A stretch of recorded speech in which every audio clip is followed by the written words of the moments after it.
Hola i benvinguts al canal de YouTube de terapiamusical.cat. Soc el Sam i avui us vull fer una petita explicació de què és la teràpia musical i com ens pot ajudar en beneficis provats, demostrats, que comentarem alguns d'ells. Evidentment aquest vídeo és per qui encara no sap de què funciona la teràpia musical. Segur que us serà molt útil. Els beneficis comprovats de la musicoteràpia, més que notes i melodies. La música té un poder únic de connectar les nostres emocions, evocar records i crear un gran benestar. Però sabies que la música també pot ser una eina terapèutica amb criteris científicament comprovats? A terapiamusical.cat explorem el fascinant món de la musicoteràpia i com pot millorar la teva vida. Què és la musicoteràpia? La musicoteràpia és l'ús clínic i basat en l'evidència de la música per assolir objectius individualitzats dins d'una relació terapèutica. No es tracta només d'escoltar música agradable, sinó d'utilitzar elements com el ritme, la melodia i l'harmonia per abordar necessitats físiques i emocionals, cognitives i socials. Els beneficis comprovats que podem saber, tenim una pila de fonts. Si entres a la web terapiamusical.cat podràs veure les fonts i podràs veure molta més informació. Però te n'explicaré alguns dels que ja tenim comprovats. Reducció de l'estrès i l'ansietat. La música pot disminuir els nivells de cortisol i l'hormona de l'estrès i promoure l'excitació i la relaxació. Val? És evident que una de les coses més importants a l'hora del well-being o del mindfulness i tot això és la presència. No? Sembla que aconseguir la presència és una cosa tan sofisticada que si no te'n vas a l'Himàlaia per aconseguir-ho, no, doncs la música ens redueix l'estrès i l'ansietat per una qüestió de presència. Quan nosaltres comencem a fer una cançó i a seguir el ritme i a pensar en la lletra, què hem de dir o el que sigui, això ens garanteix la presència. Perquè si jo estic pensant en una altra cosa o estic agafant el mòbil mentre penso en una altra cosa, ja no hi soc, perdo la presència. Per tant, la música, i entenent la música com la pràctica de la música, no és el mateix escoltar música que fer música. Perquè si jo escolto música, em posen a l'Spotify i em quedo allà escoltant la música, les probabilitats de que tendeixi a rumiar obsessivament sobre les coses que m'han estat perjudicant, coses que no vull deixar anar, que no vull oblidar, el que ens passa una mica a tots, doncs és impossible estar present, perquè quan estic rumiant amb allò que va passar, allò que em fa mal i que no puc controlar, evidentment la tensió, la inundació de cortisol i d'adrenalina és enorme, i en canvi, si estic present aquí i em poso a cantar, automàticament el present és tan meravellós que dissol totalment el dolor. Millora l'estat d'ànim i la depressió. La música activa àrees del cervell relacionades amb el plaer i la recompensa, com són la dopamina, però sobretot la serotonina, perquè al final la dopamina ja ho sabem, i això passa en els processos d'addicció, que la dopamina, diguem-ne que és una saturació dels receptors i arriba un punt en què els receptors es tanquen perquè diuen, no, és massa això, no? Què vol dir això?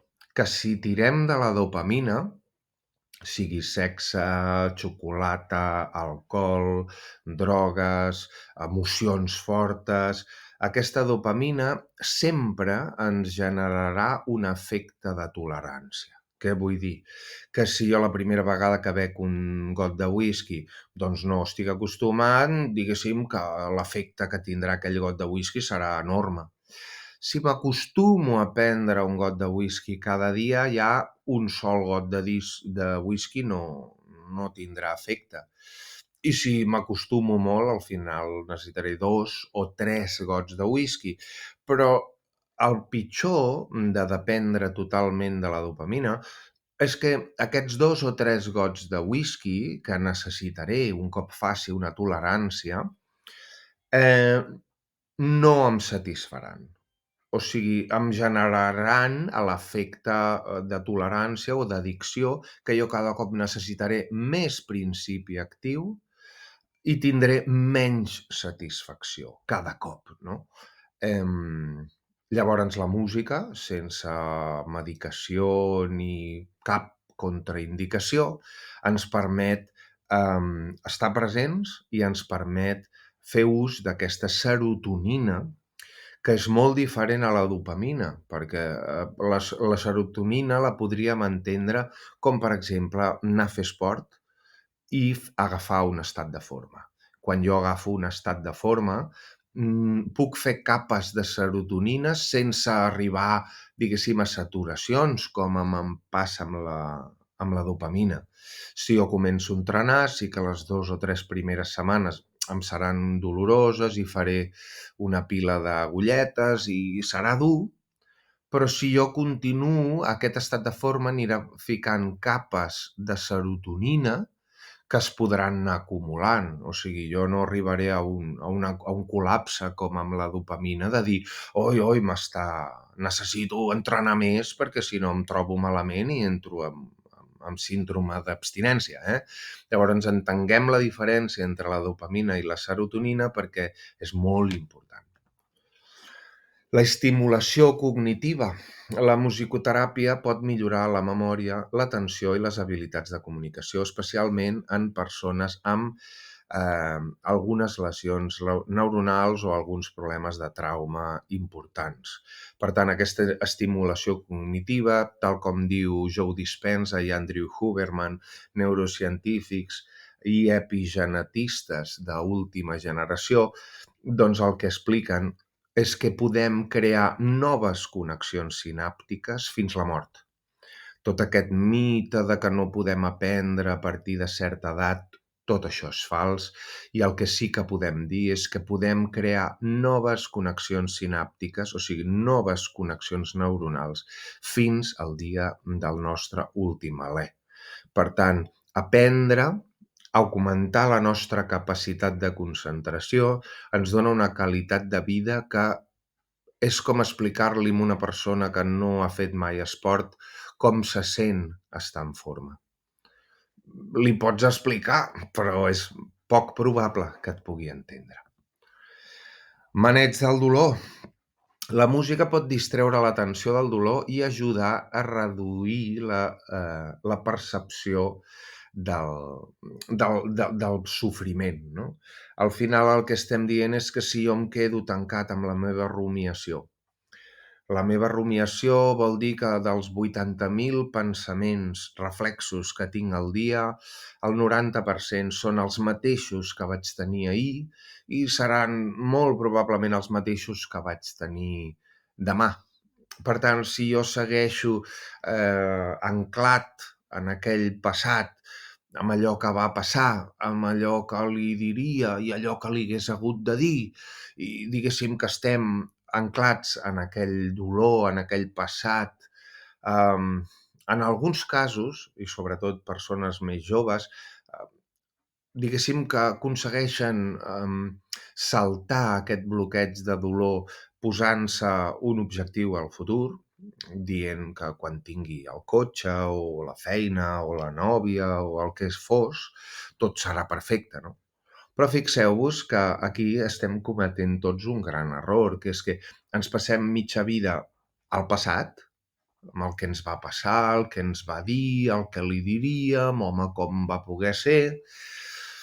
I per escapar d'aquesta falta o d'aquesta carència que sentim, doncs ens fem un objectiu a llarg plaç i pensem que quan anem de vacances o quan ens comprem el cotxe ja tot serà perfecte. Però, en canvi, no estem mai en l'únic lloc que existeix, que és el moment present. L'únic canvi que es pogués produir ha de ser en el moment present perquè el passat no existeix i el futur, quan existeixi o quan apareixi, apareixerà en forma de present. Per tant, mai ens ha passat res, ni ens passarà res fora del moment present, però en canvi no hi som mai. Llavors, augmentar la nostra capacitat de concentració i aprendre noves habilitats ens fan estar en el present. I el present és l'únic lloc on es poden fer canvis, on es pot millorar la vida. Rehabilitació física. El ritme i la música poden millorar la coordinació motora i ajudar la recuperació de lesions. Això ho hem demostrat. Subscriu-te al canal de YouTube perquè anirem pujant casos d'èxit.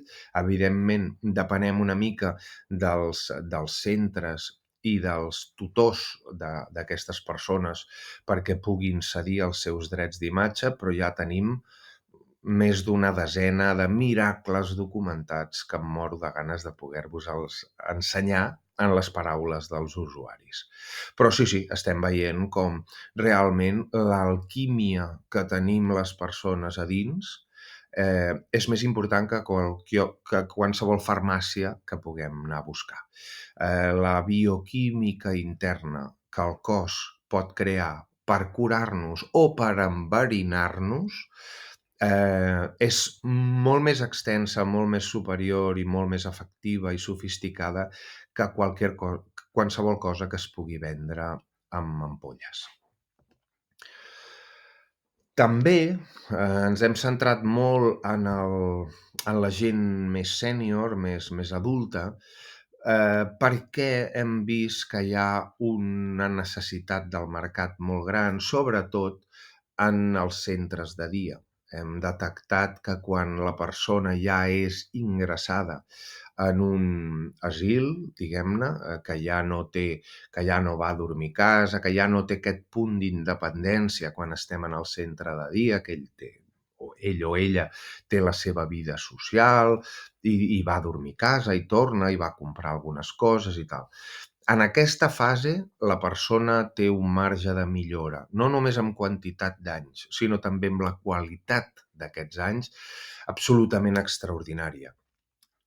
Un cop se'ls tanca en un asil, aquí, evidentment, el negoci dels asils és d'un enfocament totalment o gairebé totalment pal·liatiu.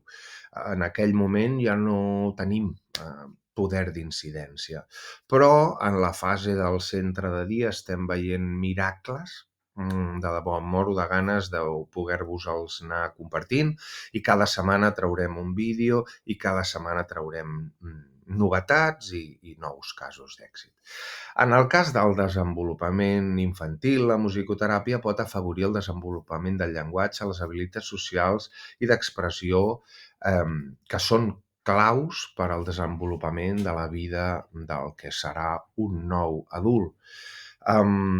Les habilitats de comunicació musicals, de ritme, d'empatia amb d'altres, d'entendre el ritme, d'estar ficat al ritme, de poder sentir el que senten els altres, són eines pels nens molt importants. I a més, també diré que, i això ja és una opinió personal de l'equip, però portem molts anys desenvolupant-ho, igual que en l'educació tradicional, tots els que hem passat per la universitat podem concloure que el que s'aprèn a la universitat és el mateix que s'aprèn a l'autoescola.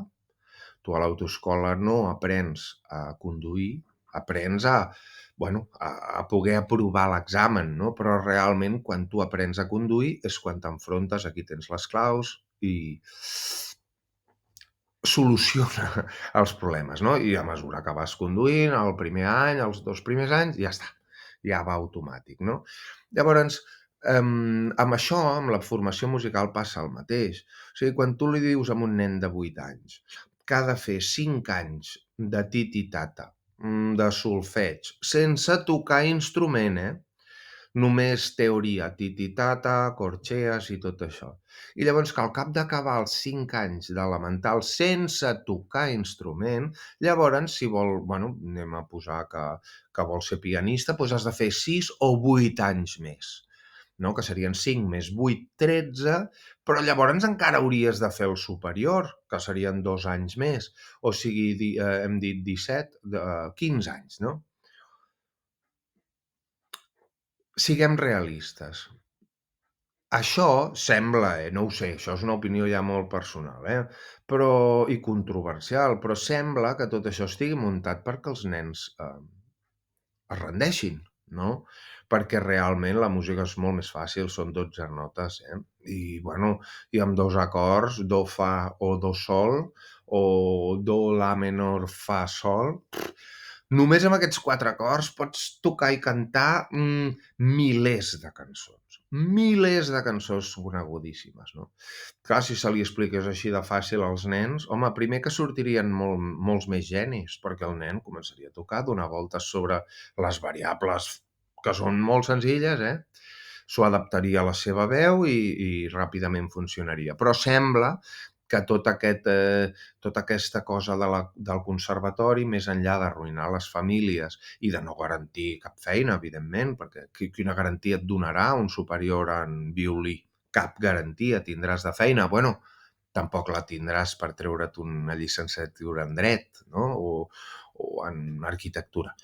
Llavors, el desenvolupament dels nens amb el programa Elite Singer, que aquest és un programa que hem fet per gent que vol cantar en sèrio i ho estem fent amb centres esportius, és increïble i realment ajudarà molt al nen a expressar-se, a comunicar amb els altres, a empatitzar i sobretot a aprendre a desenvolupar-se i expressar-se. I també els acompanyaments en processos de dol i pèrdua. La música pot facilitar l'expressió de sentiments i emocions difícils de verbalitzar. Quan les paraules callen, la música parla. Hi ha coses que no podem explicar en paraules. Hem perdut algú molt important, hem passat per un dol de separació, hem perdut un ser estimat. Tot aquest tipus de coses ens poden mantenir enrocats en un estat depressiu, diguem-ne, o no productiu de fer-nos mal a nosaltres mateixos. Llavors, hem fet alguns processos espectaculars on no només la presència de la música, el desenvolupament cognitiu, sinó també l'expectació positiva. Perquè si nosaltres el 98% de les persones ens estaran atemoritzant, desanimant, desempoderant, dient que allò no, ui, malament això que fas, 98, o sigui, de cada 100 persones que ens rodegen, 98 ens desanimaran, ens desempoderaran, i moltes d'elles són familiars, amics, coneguts, gent que està molt a prop. Però és que és així. És així, no m'ho invento jo, ho diuen les xifres. Només el 2%, fixa't que tu li diràs, escolta que m'he apuntat a un curs de no sé què, de pintura. Si tu li dius al 98%, el 98% et dirà, oi, pintura, no sé. En canvi, si tu li dius al 2% que puguin ser grans pintors o mercants d'art o grans galeristes d'art, què et dirà un campió del món de pintura? Et dirà, oi, molt bé, i pots fer això, i pots fer allò altre. I què et dirà el de la panaderia? Que no en té ni idea de pintura. Doncs et dirà que un primo suyo no sé què. Llavors, si l'assessor no té el que tu vols, la seva opinió no et serveix de res, encara que sigui ton pare, és igual. Val? Llavors, aquests acompanyaments en processos de dol i pèrdua, encarar-se amb la música i desenvolupar-te musicalment canvia la vida, creu-me, i sense medicació. Això ja ho sé que els centres privats i sobretot els públics i la gent que viu de la pastillita doncs no li agradarà, però què vols que et digui? Nosaltres estem documentant miracles sense medicació. I com funciona la música? Els musicoterapeutes utilitzen diverses tècniques com la improvisació musical, l'escriptura de cançons, l'escolta activa, la creació d'instruments musicals senzills. Aquestes activitats s'adapten a les necessitats i objectius de cada individu, creant un espai segur per a l'expressió i el desenvolupament. Llavors, el nostre sistema el que ha fet és agafar tot l'històric de la teràpia musical, totes les proves, totes les fonts, certificant les millores espectaculars.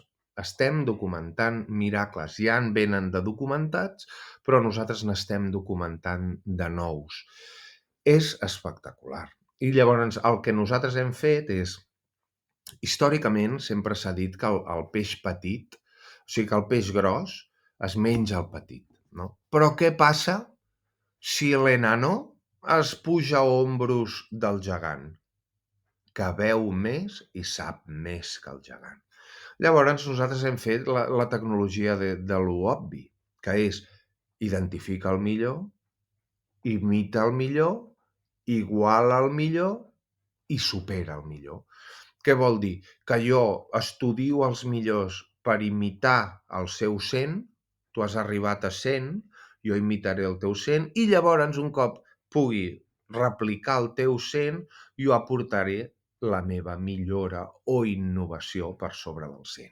I per això hem fet aquesta teràpia d'assaig musical, que és una absoluta meravella, de la que estic tan orgullós que a vegades no puc ni dormir flipant amb les històries que estem documentant.